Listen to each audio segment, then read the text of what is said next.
This podcast will bring light to Hmong-owned businesses so that as consumers, we are confident to give them our business. And as businesses, we become a reliable and trustworthy source to our community. Now, in addition, this podcast serves as a platform to build awareness for Hmong entrepreneurs and businesses while being able to connect with Hmong people all over the world. Now, I see this as an amazing way to grow our Hmong community together and advance into the next era, where Hmong communities are supporting Hmong businesses and Hmong businesses are giving back to their community. Now, I'm excited to share with you the heartbeat of Hmong entrepreneurs, where I connect with Hmong businesses all over to learn more about who they are, what's their business, and how we can give them our support. But most importantly, it's about what makes their heart beat.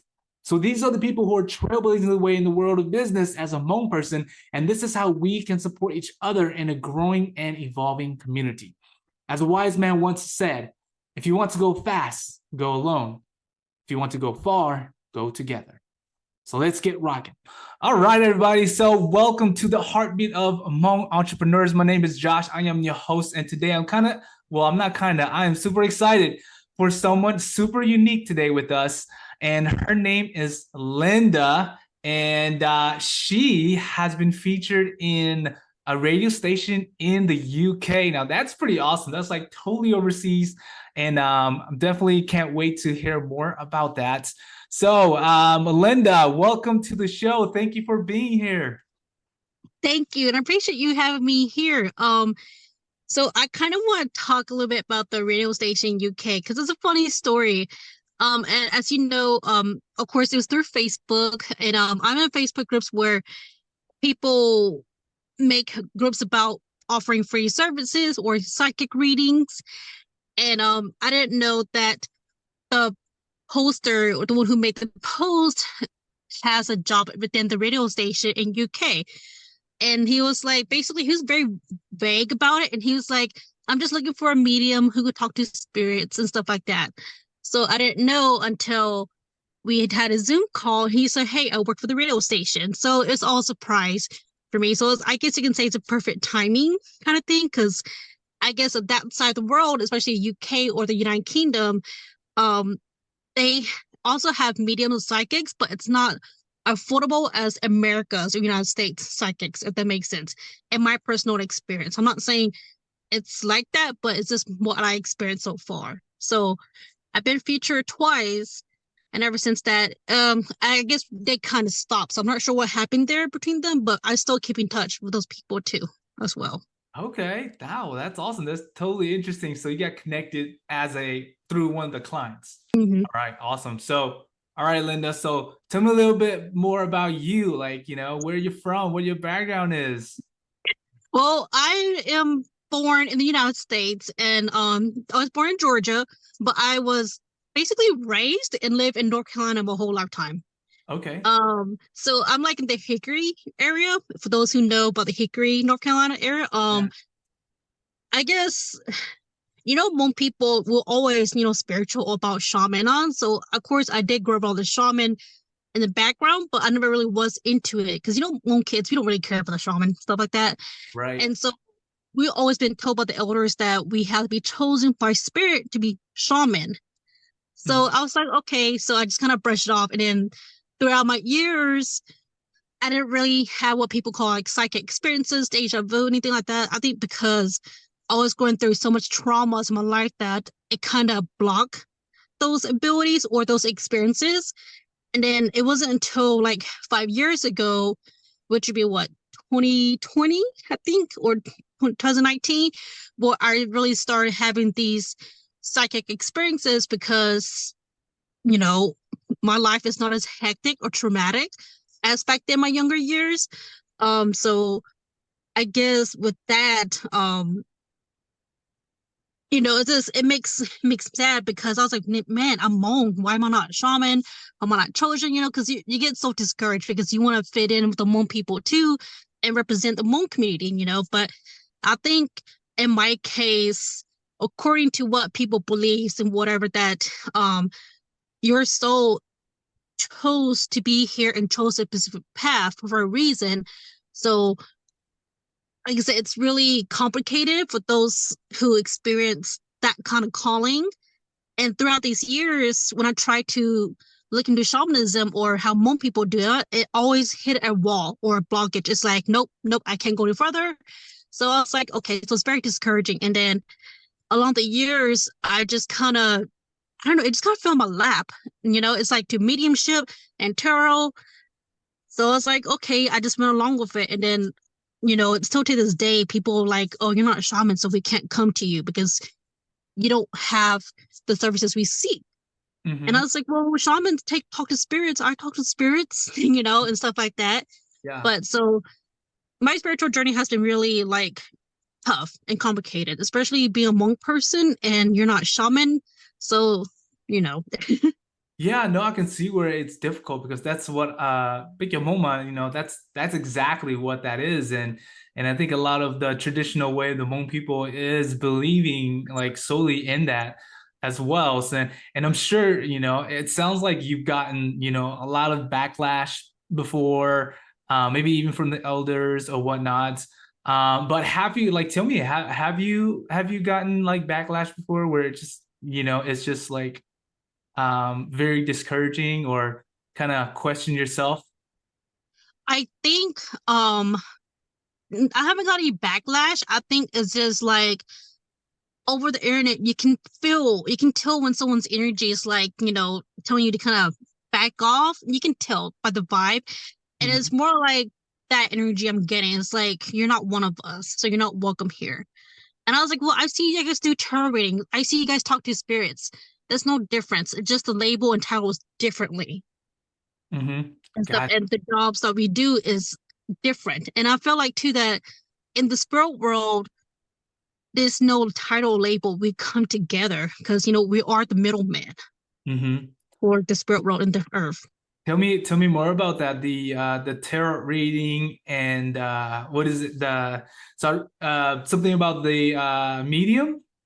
Yeah, tarot readings is just it can be used for like it's known for fortune telling and future predicting, but it's just more than that. It can be like depending on your need on that reading and how it's going to benefit you, it can be like advice, confirmation, validation, reassurance, um, a little guidance too. So again, it depending what you need from that reading, the outcome is different for everybody. So, like I say, yes, you can use it for future predicting and time frame questions or yes and no, but tarot just seems to go more in depth in explaining of the situation rather than a yes and no. Ah, okay. Now to did you have to go to a class, a course, or something in order to be able to do the tarot? You can. It's I think it's more for the people who needs a little push Hmm. for that. And for me, of course, Kapoa, Hmong people is usually spiritual as it is, so we're naturally inclined, what people like to say, to be more intuitive as it is. So it didn't take me long to memorize and study tarot. It's just more that I put so much dedication time for it that I lack my balance, my life balance between my family life and then my spiritual life. And the first couple years, my husband did not agree with it because I lacked so much balance. I was all about spiritual world. I forgot about my family. It's a curse and a blessing, you can say. Yeah, yeah. I mean, obviously, once you get so tuned into something, that is why you kind of lose track of the other like portions of your life, like obviously like your family or maybe work life, something like that, because you're so tuned in. Just like anyone who's so tuned in with work, they're gonna eventually, or with their job, they're gonna eventually start to lose some time like with their family or whatnot. So yeah, I could definitely see where it's basically a balancing act, right? Trying to to try not to spend so much time doing it, but then you're not going to be at your full potential if you don't do it too. So yeah, I can see that now. So with the tarot reading, you basically were able to pick it up, Yeah, right? very quickly. Yeah. Very quickly, yeah. And then now, what other things is it that you do? You mentioned mediumship. So mediumship, it's just basically like what it is, just talk to the dead or people that has passed on. Okay. And And I feel like it's what shamans do too, basically. When shamans talk to spirits, to kind of bribe and communicate with them. But I Mhm. feel like, and again, I'm not trying to like put down any shamans or like talk bad about it. It's just my personal experience and my viewpoint of it. It's more like I feel like the shamans is more of like do it my way, do my way. You have to listen to me. If you don't, then something's gonna happen to you. Mhm. And my case as a medium for 5 years, I always had positive experiences with spirits. It's mostly as people, loved ones that has passed. And I feel like if you meet spirit at the same level and say, hey, okay, let's talk, what's going on? Then you get more information or you get better results of the situation than just demanding, if that makes sense. I just see it as an equal exchange. And that's why I talk to people too, that there's difference between talking to spirit and talking with spirit. And it's kind of like the movie you see that in Hollywood movies where you see people who see spirits in front of their physical eye, and the spirit trying to talk to you, the spirit gets frustrated because you don't understand what's going on. So that's a perfect example I can say to talking to spirit. But when you with spirit, you guys on the same level and there's no angry or frustrations or negative emotions there. It's just that equal exchange there, in my personal experience and opinion. Okay, right, right. Now, mediumship, like I honestly haven't really like never really I've never really heard about that terminology until like Mhm. I was reading your registration. I was like, mediumship, what is that? So I had to look that up because that was like totally foreign to me. Now tell me more about like what that basically is. Kind of like you're like the middle person. Yeah. Is that right? Um, yes. Mediumship, it's it's a different broad. There's like a mental mediumship with just the mind, what we call the common ones you see. And then the physical mediumship is like, ectoplasm, smoke or things coming out people's mouth, like in the dark room. I think you know what I'm talking about. It's kind of like that, to like where people you see in medium and then you see ectoplasm coming out medium's mouth. That's the difference between two mediums. Mediumship is the mental, which is the mind, and then the physical, where you see the tables rocking, seances. That's a perfect example of a physical mediumship.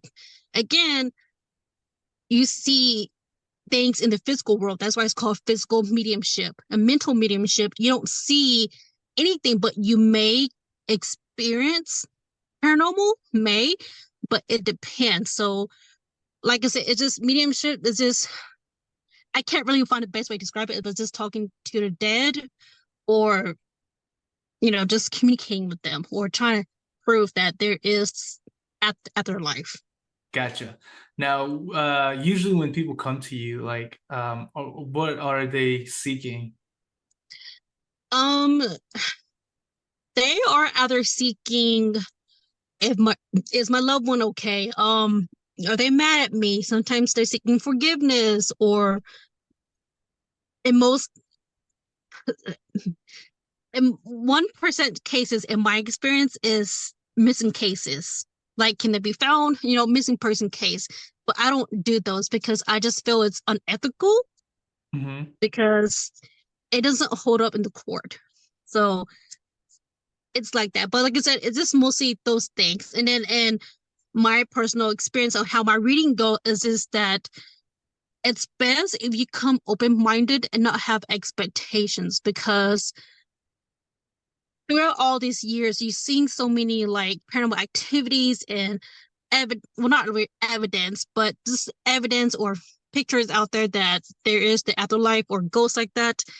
um and it's so funny too, because like if you come asking me, is my dad okay, and if your dad, if he's still alive and he's the jokester prankster type, he's gonna be like, no, I'm not okay, but just kind of give you a tough time in a joking way. And just what people forget too is that your loved one's personality stay with them.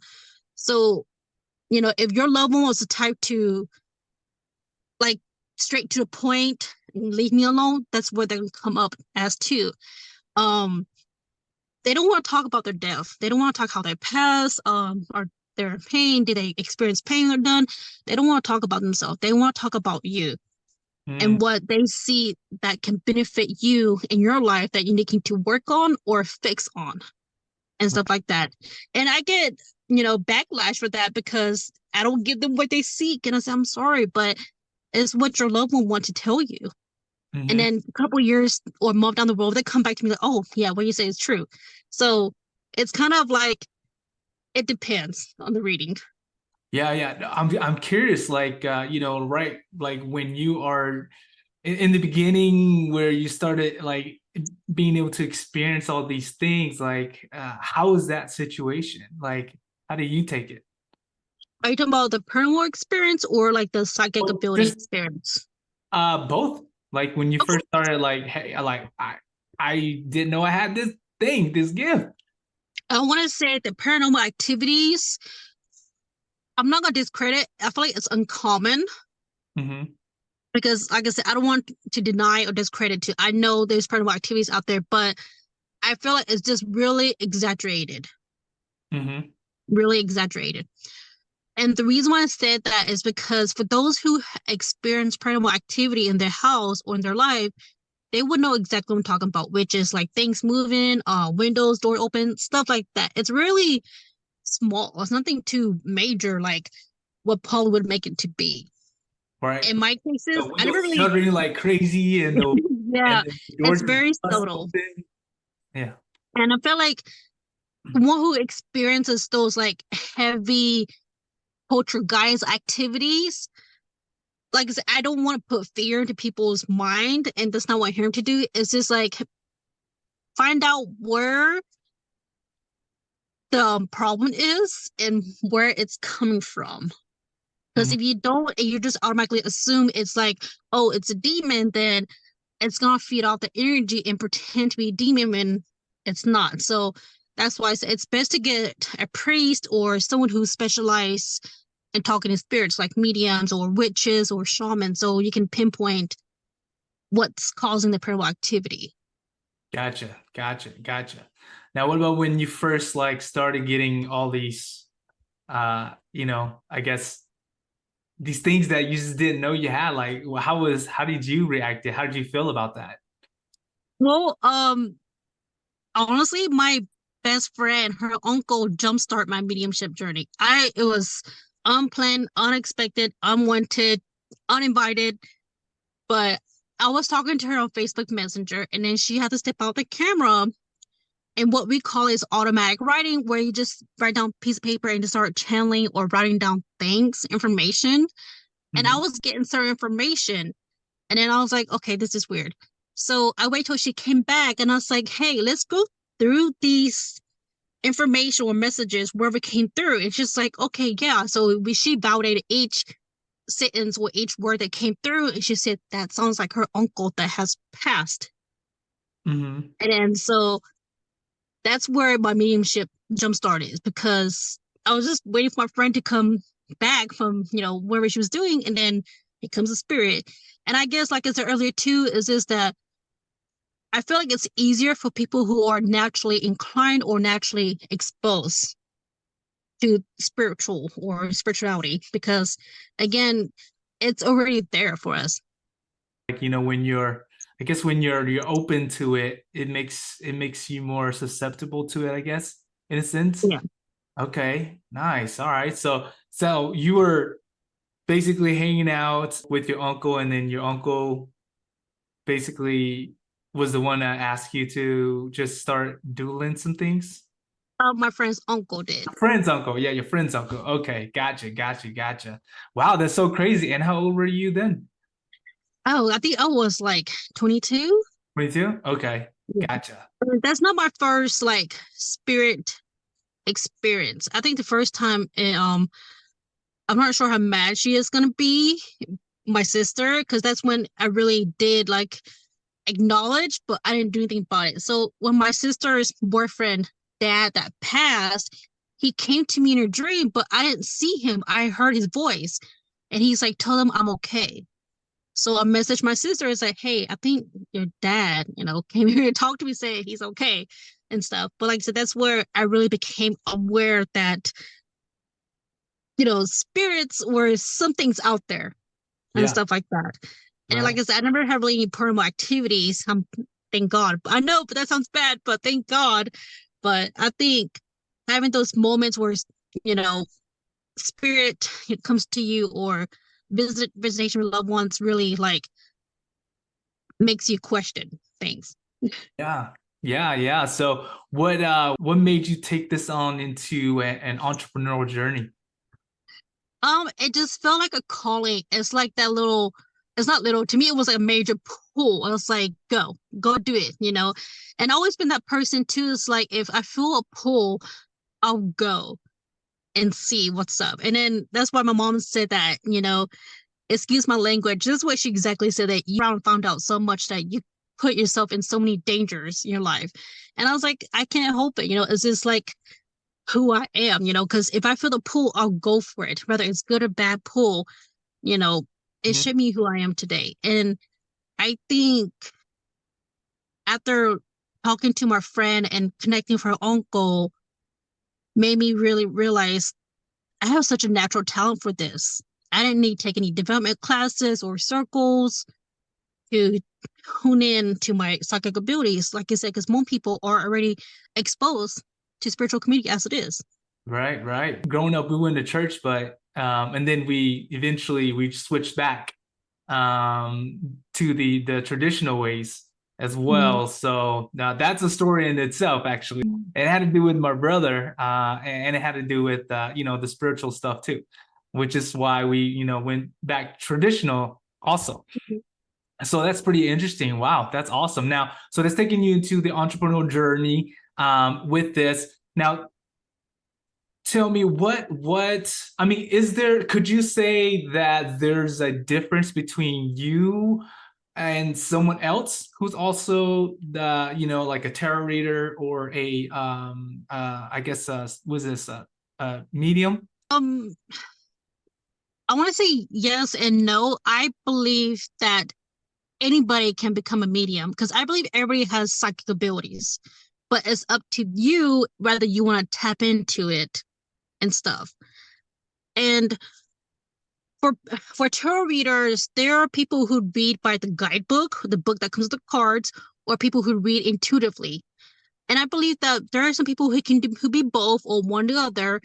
But for the one who's guidebook, they again they need that little push to tap into the intuitive side, which I am, which is I'm the intuitive reader. I kind of channel messages and I just feel the energy of the cards of your asking question, and then I see what the cards pull out and say. Again, is this like so for example, you ask me, am I gonna meet my love life within a year? And then somehow my psychic abilities will start going off and be like, yes, no. And then I was like, you know what? Let's go to the cards first and see what's going on. And then it just, I don't know. It feels like sometimes they battle each other because it's like, yes, this is the information that you need to hear. And then the card's like, no, this is the information you need to hear. So sometimes I notice too that it's kind of like other people kind of have like inner battle too, if they want to be intuitive or following what the guidebook says, if that makes sense. So I don't think there's any difference between me and them. It's just I'm more intuitive and I'm more talking to spirits because every time I try to use tarot, spirits like, nope, put the cards down. You can talk to us and stuff like that. I was like, well, people want to see evidence and they like to see evidence in their face so they can believe me. Yeah. So sometimes I had to fight with your spirit team too to let you know, say, hey, you know, this is what they have to say and stuff. Okay. And then I think this is where people don't like me. And I think that's okay because they think I'm a gatekeeper or negative. I think it's just because that nobody wants to talk about the taboo, which is being ethical and doing readings with integrity and being honest about it.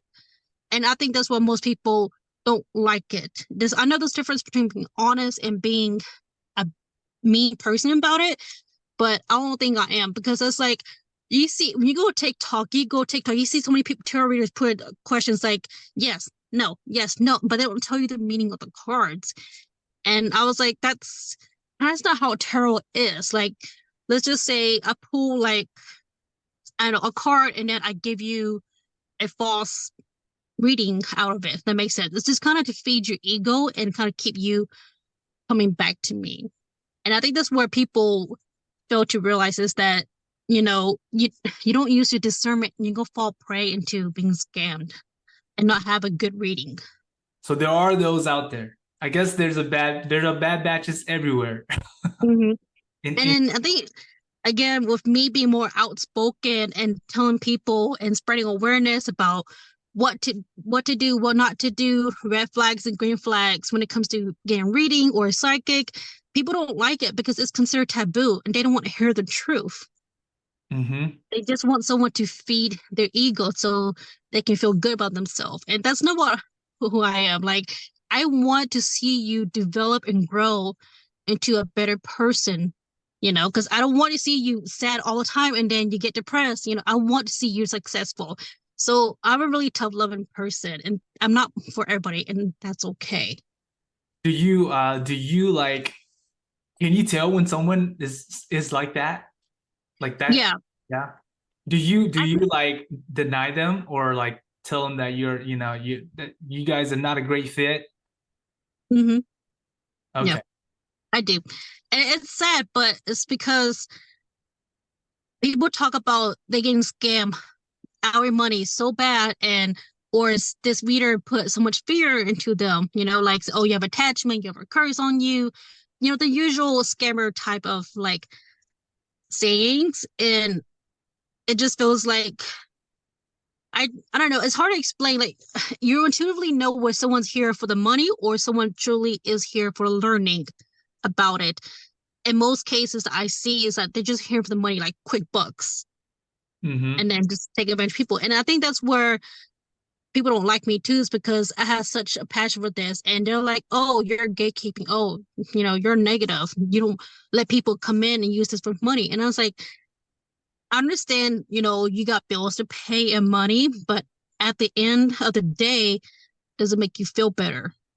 So yeah, I have turned down a couple people, but it's because it goes against what I believe in. Right. Yeah, absolutely. No, if it goes against what you believe in, for sure, I would stick to that as well. Now, where do you see yourself going with this? This, I don't know yet. I just like to go the flow because you never know what's gonna happen. Mm-hmm. Right now I am doing like pop-up events, like festivals, vendor events. It seems to work better that way with me than working with local businesses, like small business, because I just feel like it's a dog eat dog world out there in the business world, which I understand, you gotta make a living too, but I just feel like the integrity is not there anymore. It's all about pushing people down so you can get on top of them. It's not there anymore. And that's why I kind of quit, doing business local communities, is because they talk about let's help each other, let's build each other up, go support them, go support them that. But really they're talking about go support the people that aligns with their beliefs. Mm-hmm. And I mean, it's nothing wrong with that. It just feels like kind of like I say Molu Moa, it's not there, even though they preach about it. Yeah, yeah. No, I can see that they're I guess in the world where we live in, obviously, people are gonna support things that they believe in. And I think that goes for a lot of people, and even me. Like, if I believe in something, or I'm a believer in, let's say, I believe in supporting uh businesses that are eco-friendly, like I would definitely go do that, right? Hmm. Versus someone who doesn't really care about that, they're probably less likely to go support a business like that. So I think everyone is willing to invest or use support people who in whatever they believe in, and that's totally up to them, 100% for sure.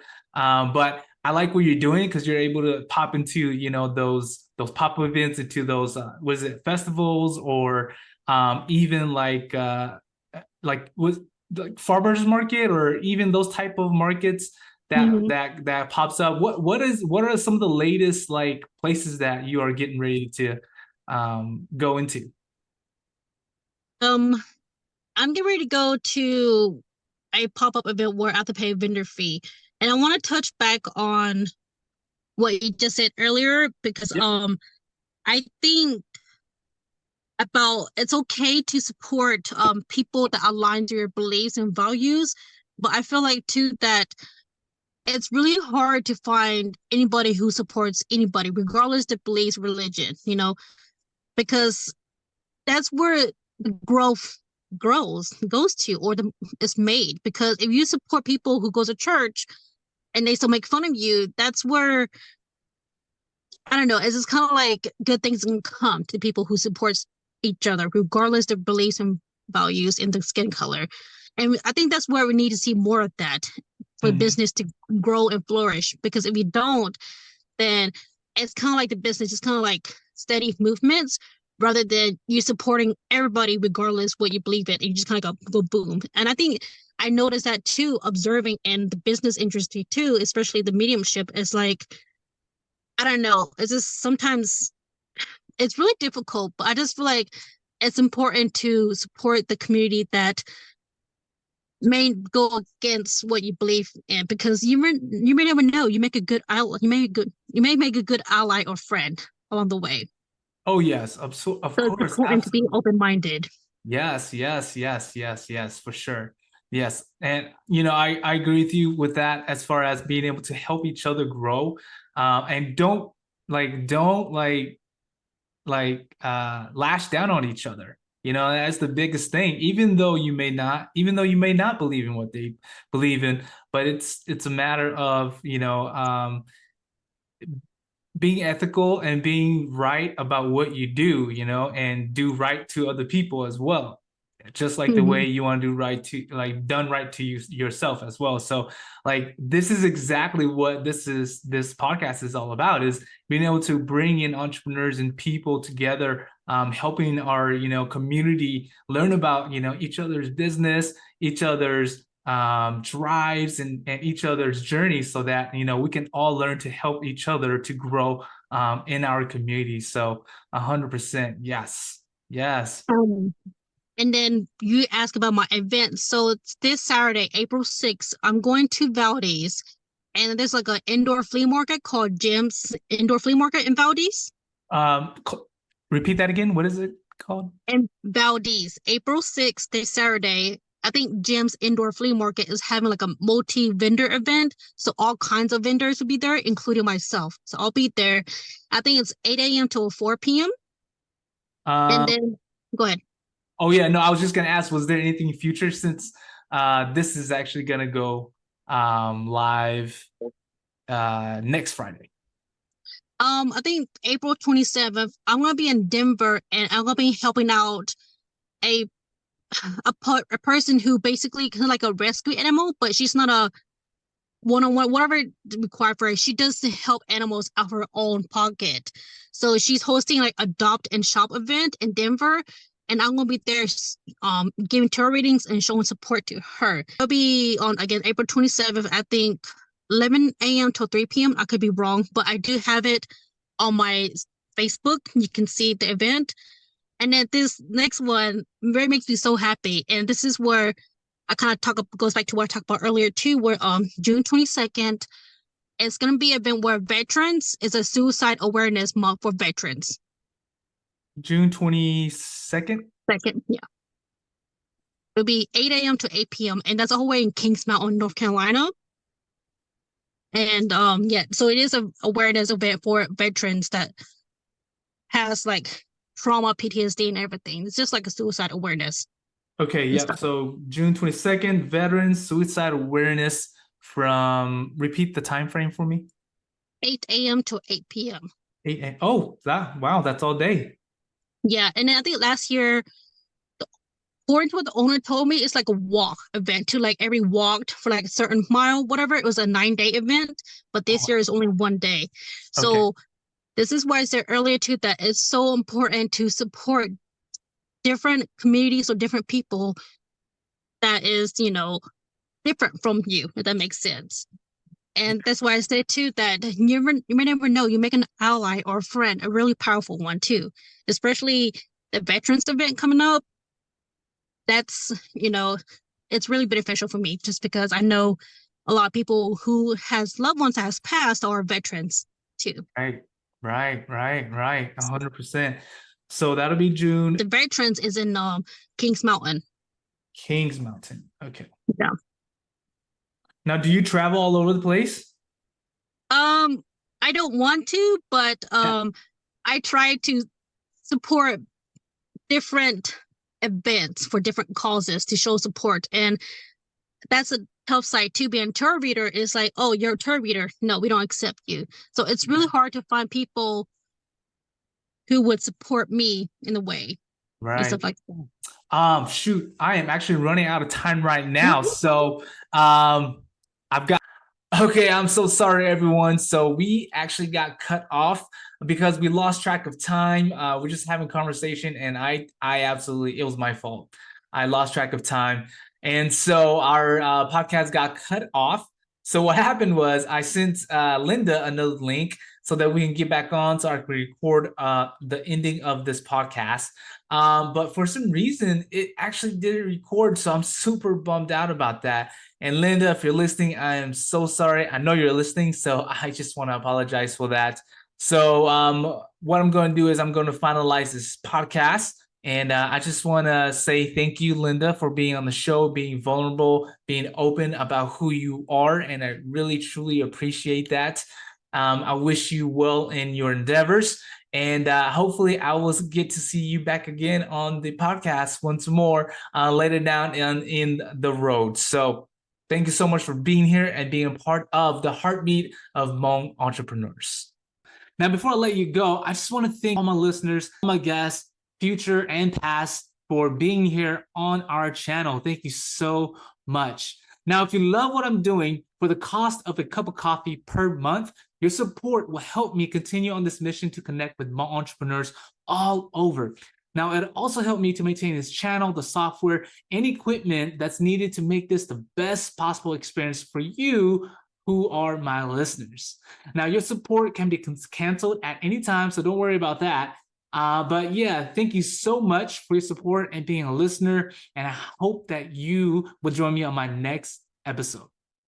This podcast is sponsored by Marketing Executions, a digital marketing agency for local businesses. You can find out more at www.marketingexecutions.com. Again, my name is Josh. This is the heartbeat of Hmong entrepreneurs.